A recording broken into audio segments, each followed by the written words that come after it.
Alors, le masque, au village, le soir, quand on dit que les masques vont danser, ce n'est pas des danseurs, c'est les masques eux-mêmes qui dansent. Et les masques sont prisonniers à la fois au niveau de l'exécution, au niveau de l'utilisation, au niveau de leur caractère plus ou moins sacré ou séculier, je dirais, d'une société bien particulière et souvent une chefferie au sein d'une société. Avec la modernisation, et vous savez comment l'Afrique, et c'est ça qui est absolument fascinant en Afrique, l'Afrique, après avoir subi une très forte colonisation, des processus d'occidentalisation très très puissants, a été capable de christianisation, d'islamisation, etc. Donc a été capable d'intégrer et de survivre, et de faire survivre en transformant sa propre tradition, en la métissant. Et c'est pour ça que lorsqu'aussi on peut dire que des Africains partent même du village, ils s'adaptent très très vite à d'autres sociétés. Ils ont cette espèce d'apprentissage de redonner un sens à certains aspects de la tradition. Ça, c'est extrêmement important. Mais quand je dis ce sont les masques qui dansent, et on se préoccupe assez peu de savoir qui est derrière. Dans ce cas-ci, lorsqu'ils sont retransposés ici, le porteur va avoir beaucoup d'importance. Parce que le porteur n'est pas nécessairement de la même culture que le masque. Il y a un écart qui est précisément l'écart que lui-même, comme porteur, a vécu. Dans ce poème qui a été lu tantôt, qui n'est pas un poème comme tel, mais j'ai écrit ça spontanément, c'est au bout du voyage, le masque exilé.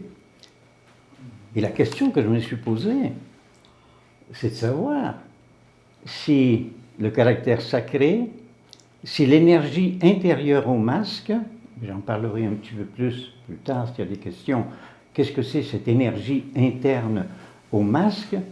Est-ce qu'il y a eu pendant ce voyage une dévitalisation, une désacralisation, à cause, et c'est tout à fait normal, des circuits commerciaux dans lesquels il entre, les transplantations, etc., qui amènent incontestablement une nouveauté.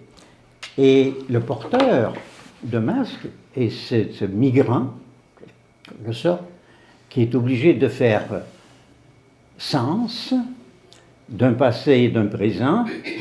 Il est lui-même dans la position donc du voyage, et il y a des défis absolument incroyables. Alors que va signifier sur le plan psychologique pour ce porteur de masque ici, lorsqu'on lui demande de le porter et de redonner vie peut-être et redonner énergie à ce masque?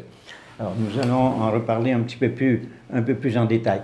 Personnellement, j'ai passé une douzaine d'années de ma vie en Afrique de manière continue, et ensuite pendant plus de 50 ans, 55 ans, il n'y a pas une année où je ne suis pas retourné, mais dans différentes régions. Et toutes les régions n'ont pas la même, je dirais, dramatisation, théâtralisation de la vie villageoise. Alors les masques, c'est un théâtre. C'est un théâtre. Et ce que Claude a été capable de reconstituer dans son studio, et d'ailleurs j'ai appelé ça un espace presque de spiritualisation, c'est de redonner en quelque sorte à des humains une force spirituelle, à la matière qui était là devant eux.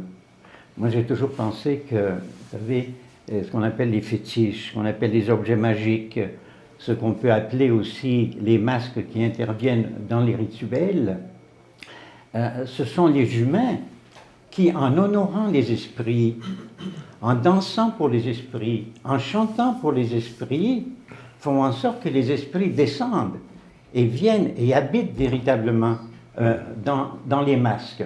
Or, lorsqu'un masque est désacralisé, et, comme on dira d'une église qui est abandonnée et qu'on procède à une désacralisation, peut y avoir un processus de désacralisation et de resacralisation qui va se produire. Et si j'ai accepté de participer à toute cette entreprise, c'est d'une part pour l'esthétique, parce que les photos sont absolument extraordinaires de ces porteuses et de ces porteurs de masques. Et la collection de Guy est aussi très, très, très, très impressionnante. Et elle couvre, c'est pas seulement le Congo, ça couvre l'ensemble de l'Afrique, c'est absolument magnifique. Mais c'est parce que ça posait une question absolument fondamentale sur la capacité de maintenir une certaine spiritualité, une certaine sacralité dans des sociétés qui se sont complètement désacralisées. Complètement désacralisées. Et de ce point de vue-là, le travail du porteur, c'est va être sa vie qui va passer. Et je termine par une petite note. C'est comment les forces, je dirais, mon expérience de vivre pendant des années dans des villages comme un villageois, hein, se levant bien avant le soleil, allant à la chasse avec les hommes et apprenant à devenir un d'entre eux tout en sachant qu'on ne sera jamais comme eux et en apprenant la langue et pénétrant leur société, leur vie. Mais ce que j'ai constaté, c'est que dans la vie de tous les jours, hein, il y a comme une épaisseur, une telle porosité avec le monde spirituel, même quand on est à la chasse dans la forêt, avec les esprits, etc. Et la tendance à matérialiser ça à travers la pierre, à travers le bois, à travers des minéraux, et ça va prendre des formes. Et c'est exactement ce qui s'est reproduit comme processus dans ton studio. Et c'est pour ça que j'ai accepté de participer à cette entreprise que je trouve extrêmement belle.